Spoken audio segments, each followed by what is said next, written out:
In this video, we are back in western North Carolina to visit a popular train-themed Wild West amusement park called Tweetsie Railroad, located in the town of Blowing Rock, North Carolina.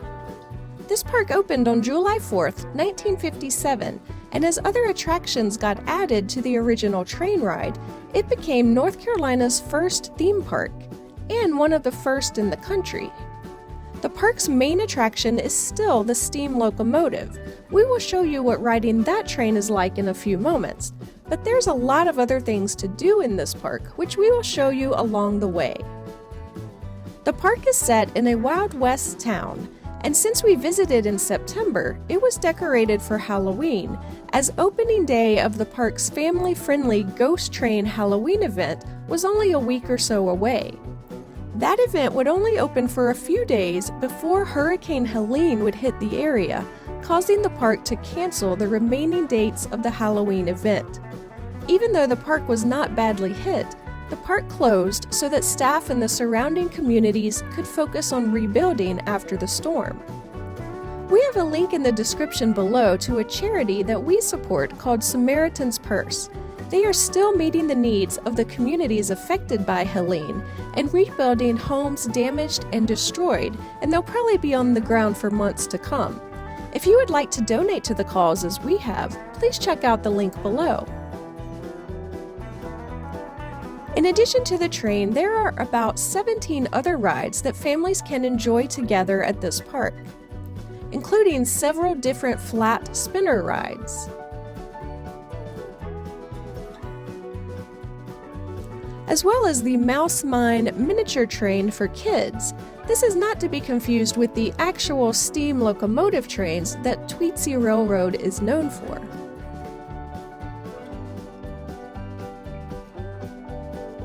They have a scrambler, and if you've been watching our theme park videos for a while, you know we always have to ride a scrambler. There is a carousel, a Ferris wheel, a tilt-a-whirl. There's a drop ride and a pendulum swing, and even a figure-8 spinning coaster that you will need to ride if you're trying to get every coaster credit in North Carolina.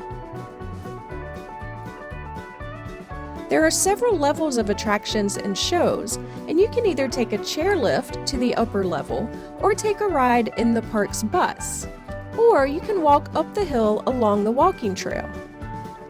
Other attractions include a playground where the little ones can run off some energy, gem mining, and an arcade.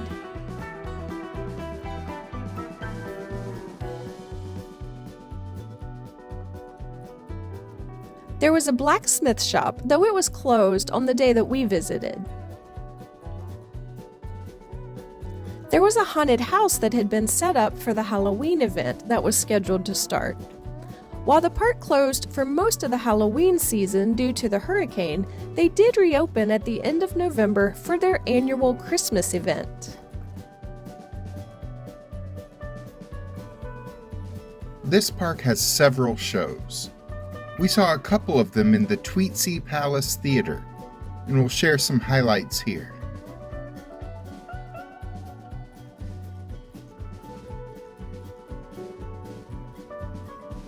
The first was a magic show. The story here is that a musician accepted a gig here at the park to put on a magic show when he thought he was being invited to perform a music show. He didn't really have any experience as a magician, but that didn't stop him from doing the best he could. Bless his heart. Was this show cheesy? Yes, it was. But it was also fun for the whole family, with people being amused by his attempts at magic and humor. This show lasts about 20 minutes.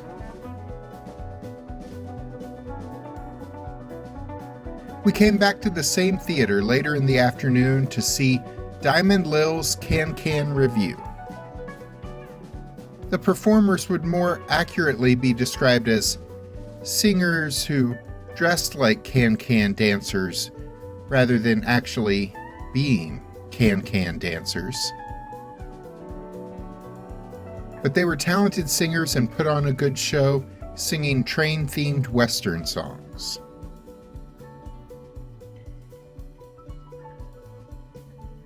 The theater did have a concession stand, but we actually stopped to eat at a place called Feed and Seed. This restaurant served typical theme park food.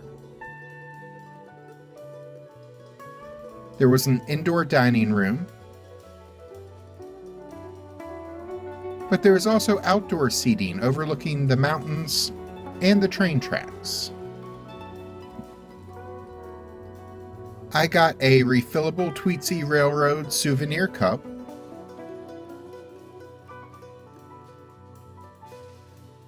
and here's the pizza I ate for lunch. Alice got a corn dog. My brother and father both joined us on this trip, and both of them bought hot dogs for lunch. And we got crinkle-cut fries for our sides. Of course, none of us got kids' meals, but we did get a picture of a kids' meal because we thought the Tweetsie Railroad lunchbox looked cool. Total, there were 9 different dining establishments across the park.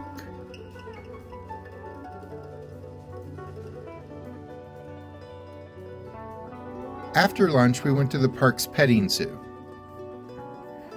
For just a few dollars, we purchased some feed to give to the animals we would encounter.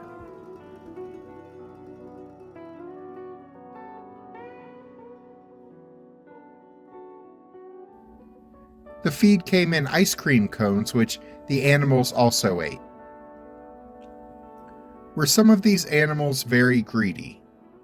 Yes. But they seemed to enjoy their feed cones, and we enjoyed watching them and petting them for a while.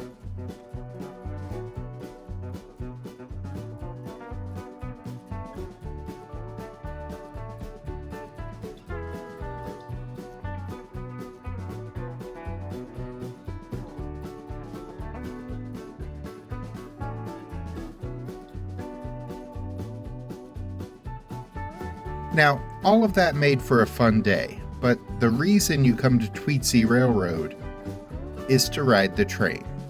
So of course, we're going to share that experience with you now.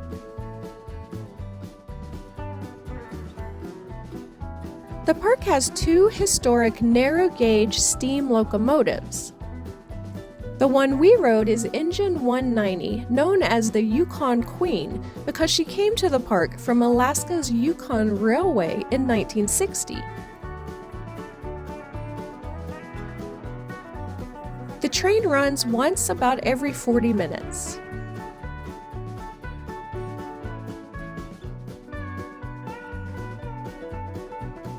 We found our seats and noticed a sheriff was in our car as we took off, so that felt pretty safe.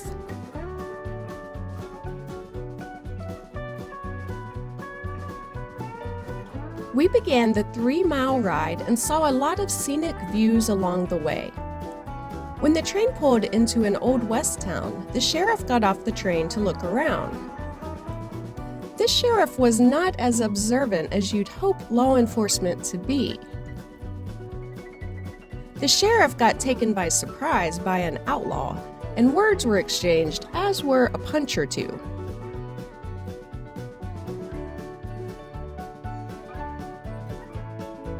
As this situation plays out, another outlaw and deputy in the town get involved.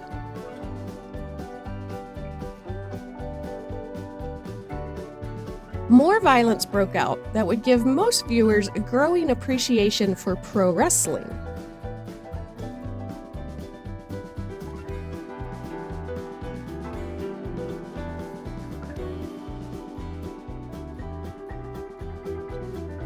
The outlaws tried to rob the train but were disappointed with the haul.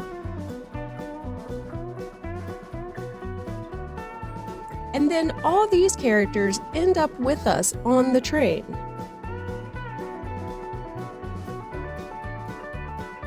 We travel down the tracks a bit more and end up at a fort that the outlaws want to rob. I won't spoil the ending, but after a tense standoff, our train ride was able to safely resume.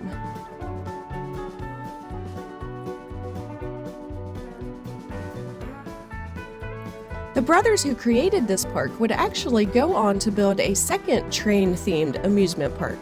Their second park was called Rebel Railroad and was built in Pigeon Forge, Tennessee.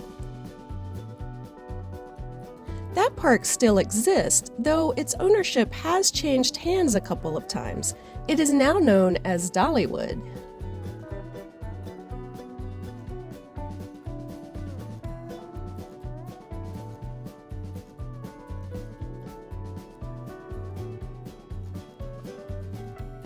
We ended our day shopping in the largest of several shopping options that we saw.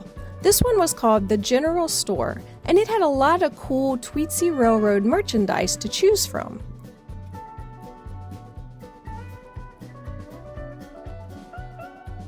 Tweetsie Railroad is currently closed for the winter. It is open April through December.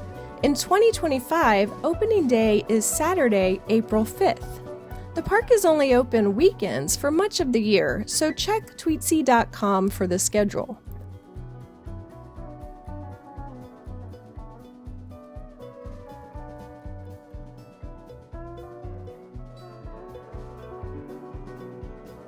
Park tickets are $65 for adults and $45 for kids 12 and under. We had a great day at Tweetsie Railroad. There's plenty for families to see and do, and we really enjoyed the train ride. The only suggestion I would make is for the park to improve security. Because with all the outlaw violence on that train ride, I didn't feel like it was very safe. You don't think all that was... that wasn't... Never mind. Click the links for 2 attractions that we love that are both about 30 minutes away from Tweetsie Railroad, Grandfather Mountain and Autumn at Oz. And don't forget to subscribe so we can see you the next time we're traveling through.